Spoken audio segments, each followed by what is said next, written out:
Assalomu alaykum azizlar. Bugungi operatsiyamiz septoplastika va chap taraflama polipoz gemisinusit tashxisi bilan operatsiya qilamiz.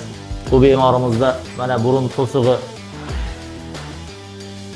juda qiyshiq, chap tarafga qarab, shu tarafda mana poliplar, juda katta poliplar bor.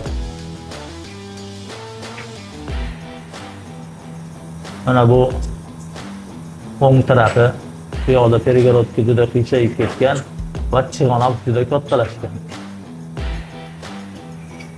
Hozir septoplastika va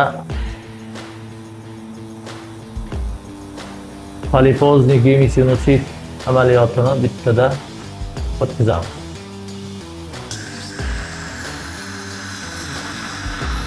Ana septoplastika operatsiyasini tugatdik. Endi polip operatsiyasini qilamiz. Polip to'qimalarini sever aparat yordamida olinyapti.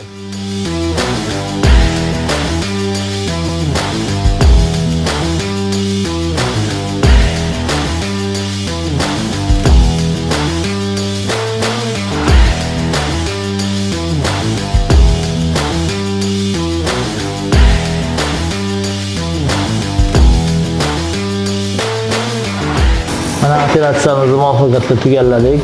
Hozir burun to'sig'ini to'g'riladik. Burundagi poliplarni olib tashladik. Burun yo'llarini ochib, hamma ichkaridan bo'shliqlarni ochib, havo kirishini ta'minlandi. Operatsiya 1,5 soat davom etdi.